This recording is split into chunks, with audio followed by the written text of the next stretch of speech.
Hello and welcome to another episode of Fully Charged. This episode is about the Mitsubishi Outlander PHEV, plug-in hybrid electric vehicle. Normally when I do these shows, I get in a car and I say, what button do you press, how do you drive it, and someone's showing me. Well, in this particular instance, I got in this car and I read the book for the first time in my life. The Outlander PHEV Operation Guide. Now, this is a great big SUV. This is a four-wheel drive car. It has two electric motors, one driving the rear axle, one driving the front axle, with incredibly sophisticated electronic traction control. It has a battery and it has a petrol engine. And the details of all those I'm going to put up on a little sidebar, like a proper motoring journalist who knows stuff about stuff. Here's another groovy thing. So I'm coming out to a roundabout. Here's paddles, they're not gears. That increases your regenerative braking, but you have to be aware that it is quite severe and the brake lights don't come on when you do that. I was told that this morning. And so you can slow down. I didn't touch the brakes at all going around that roundabout.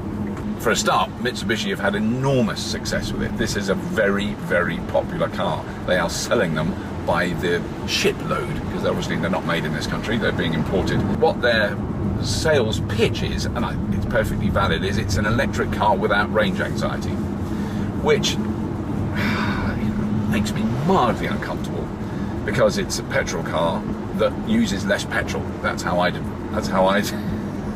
push it, because it is essentially a petrol car. If you don't put petrol in it, you can't go very far, 30 miles. I've had some interesting tweets this morning about, do I think hybrid vehicles are holding back the development of electric cars? I really don't. I think it's exactly the other way around. I mean, the interesting thing about this car is that the first electric vehicle I had for any length of time was the Mitsubishi PHEV, which was a pure electric car made by Mitsubishi. And a lot of the technology and the research and the development they discovered in that has gone into this. But what they're discovering in this will go into their next electric vehicle. So the battery technology has already moved on enormously. The battery in this vehicle is not big. It's not a great big heavy lump. It's actually quite small. Every new generation of car that comes out, the batteries are three things: smaller, lighter, cheaper. And that is set to continue. And I think a great way of helping that develop is by very commercially successful plug-in hybrids like this. The difference between a hybrid and a plug-in hybrid can't be overemphasized. There's a big difference. The hybrid was really the first generation. Plug-in hybrid makes a big leap. It goes from adding, say, 10 or 15 miles to the gallon range, MPG, to 40 or 50 miles to the gallon. It really does make a big difference. So this is my first time now. I just thought I'd keep going until I actually got on the motorway. Turning onto the M5 near Tewkesbury, and I will allow the petrol engine to do some work. Now I'm going to stop halfway. I'm going down to Bristol. I'm going to stop halfway and use the rapid charger, because that's the other thing that this car has, which other plug-in hybrids I've driven certainly don't have, and that is the ability to rapid charge. Makes now. The petrol engine will now kick in, and so it's on now. You might not know it. So now it's not on. It was on just as I overtook that truck. That was the only time it was on. And all I'm doing is the British speed limit, 70 miles an hour. You can tell, if anyone was to overtake me, they'd be breaking the speed limit. And I wonder if their number plates will be in the shot. I'm certainly not fuzzing them out. But I wonder if anybody would overtake me. Oh, yes they did, in a Land Rover. There we go. So literally, this car has been plugged in for 15 minutes, and the battery is back to 80%. Because it's a smaller battery, but that has rapid charged it. Okay, I'll be straight. I don't like SUVs. I think SUVs are stupid. The name annoys me. A sports utility vehicle. It's so American and stupid. So I don't particularly like this type of car. Having said that, now I'm driving it a bit longer. It's ever so nice to drive. Your feet don't need turning, your hands don't need turning. There's no clutch. You don't change gear. It just effectively drives itself at the speed you set it at. It's set at 71 miles an hour, because I just want to be cheeky and break the speed limit by 1 mile an hour. Another interesting fact about this car, just while I remember, the cost of buying it, getting it on the road.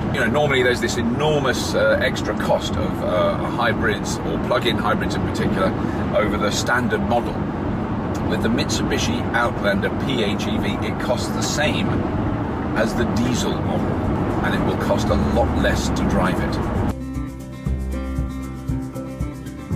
So it's the morning after. I got back quite late last night and I didn't fancy trying to do a piece to camera in the dark.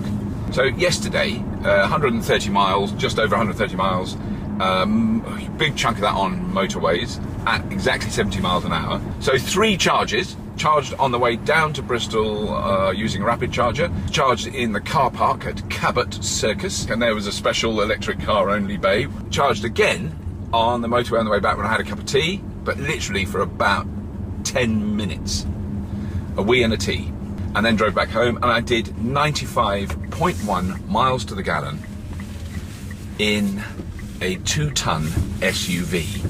But right now I'm going to try using a 4-wheel drive SUV for what it's theoretically designed for, and yet very, very rarely used for. As we all know, how many times does the average Range Rover Sport go off-road? Well, ladies and gentlemen, on Fully Charged, we're going off-road. Okay, so this is a Ford that I have actually pulled people out of in my old Land Rover. I just want to... It's like driving, it's like going through a small puddle with a pushchair. I mean, it really didn't register. Didn't even notice. Okay, this is now a very hairy bit of the track. I'm not worried about getting stuck. That's not the problem. It's really more scratching the side of the car with things like that, and the occasional quite large hole in the ground, but we got through it. I'm slightly concerned about the paintwork because there goes the wing mirror. It's not got... Whoa. It gets a bit easier after that. That bit was very hairy. I mean, the thing is, I've done, you know, quite a long way down this track and absolutely either no electricity or a teensy bit. It's just extraordinary. It's really quiet. Let's open the windows. You can hear the outside. All you can hear is the wind in the trees and the brambles scraping the side of the car. Sorry, Mitsubishi. It'll polish out. There's nothing solid hitting it. I really like driving it, there's no question of that, but it's just too big for me. I wouldn't want a car this big. But if you're in the market for an SUV, a great big heavy car to do the school run in a dense urban area, a lot of people do that, and if you're going to buy a big SUV, then there really isn't an argument. This one is just better than all the rest, and I'll tell you why. The realistic, actual MPG of driving this car, now over 500 miles I've driven it, is around about 68 miles to the gallon. I think that is unbelievably good. I had to look up to see what the realistic MPG was of all the other similar sized vehicles, from Range Rovers to the big BMWs to the big Audis, the big Volkswagens. They're all around 15 to 25 MPG. That's what they realistically get. Doesn't matter what the manufacturers say, because the Mitsubishi say you can do 148 miles to the gallon in this, which you could if you just drove it on electric. So if you just did 30-mile run every day and very rarely used the petrol engine. But realistically, long drives, lots of motorway driving, charging when I can, but not all the time. Don't always charge it, you don't always have time. Charge it every night at home. I'm getting 65 to 75 MPG.